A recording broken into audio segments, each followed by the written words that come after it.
नमस्कार मैत्रिणींनो, मी जयश्री होम किचनमध्ये तुमचं मनपूर्वक स्वागत आहे। आज आपण बघणार आहोत खुसखुशीत शंकरपाळी। तर बनवायला सुरुवात करूया। तर या वाटीने मी 4 वाटी मैदा घेतलेला आहे। याच वाटीने मी 1 वाटी पिठी साखर घेणार आहे। तर तुमच्या आवडीप्रमाणे तुम्ही गोड कमी जास्त करू शकता। आणि याच वाटीने मी 1 वाटी साजूक तूप घेणार आहे। तर इथे बघू शकता।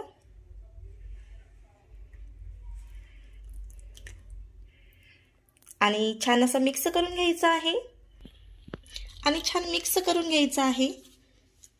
छान एकजीव झालं पाहिजे पीठ।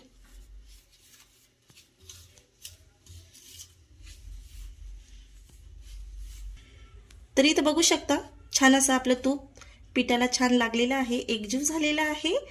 तर यामध्ये आपल्याला थोडं थोडं पाणी घालून छान असं पीठ मळून घ्यायचं आहे। तर इथे मी तुपाच्याच वाटीमध्ये पाव वाटी पाणी घेतलेलं आहे। तर यामधलंच आपण थोडं थोडं घालून छान असं पीठ मळून घेणार आहोत।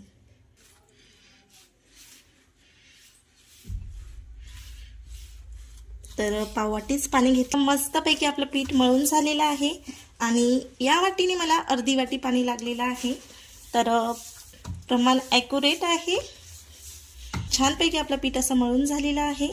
तर 2 गोळ्यामध्ये आपण हे पीठ छान असं डिवाइड करणार आहोत। तर छान याचं पीठ आपण 2 बॅचमध्ये डिवाइड केलेलं आहे। तर एक गोळा घेणार आहोत आपण आणि छान असं लाटून घेणार आहोत। तर हलक्या हाताने याची मस्त पोळी लाटून घ्यायची आहे हव्या त्या साईजमध्ये। तर मी थोडी जाडच ठेवणार आहे।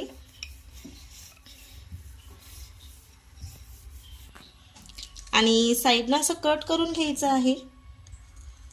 याला चौकोनी शेप मध्ये।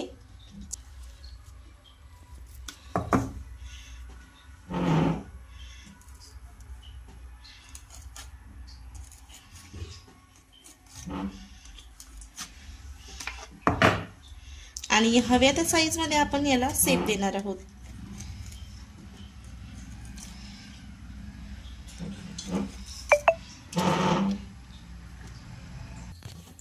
तर तेल आपण छान तापायला ठेवलेलं आहे आणि तेल मस्त गरम झालेलं आहे। गॅस मीडियम करून घ्यायचा आहे आणि यामध्ये आपल्याला एक एक असं शंकरपाळी सोडायची आहे आणि छान असं फ्राय करून घ्यायचे आहेत।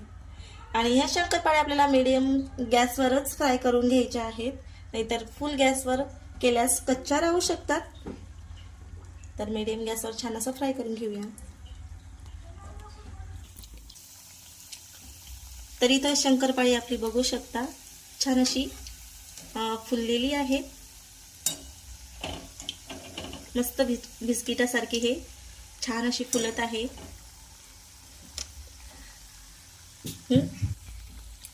तर छान अशी गोल्डन रंगावर आपली शंकरपाळी फ्राय होत आहेत। आणि इथं बघू शकता एकदम खालीसारखी लेयर सुद्धा आलेली आहे। तर अशाच पद्धतीनं मीडियम गॅसवर आपल्याला ही शंकरपाळी फ्राय करून घ्यायची आहे। अजिबात आपल्याला दुसरी बॅच टाकणार आहोत आपण।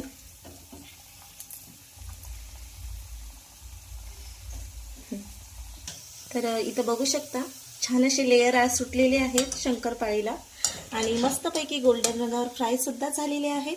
तर आपण काढून घेणार आहोत।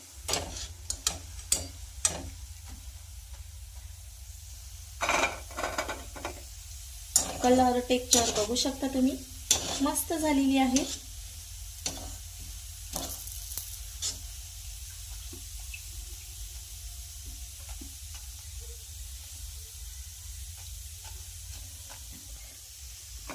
तर अशाच पद्धतीने आपण बाकीची सुद्धा शंकरपाळी फ्राय करून घेणार आहोत। तर इथं बघू शकता आपली दुसरी सुद्धा बॅच अतिशय छान अशी आपली फ्राय झालेली आहे। तर अशाच पद्धतीने आता शंकरपाळ्याचा टेक्स्चर, लेयर्स अतिशय खुसखुशीत आणि छान झालेली आहे। तर अशाच पद्धतीने आपण बाकीचे सुद्धा बनवून घेणार आहोत। तर इथं बघू शकता अशा पद्धतीने आपली सर्व शंकरपाळी तयार झालेली आहे। तर कशी वाटली तुम्हाला रेसिपी? अगदी सोप्या अशा पद्धतीने मी दाखवलेली आहे। तर इथं मी तुम्ही बघू शकता अतिशय खुसखुशीत आणि छान आपली शंकरपाळी झालेली आहे। तर बघा।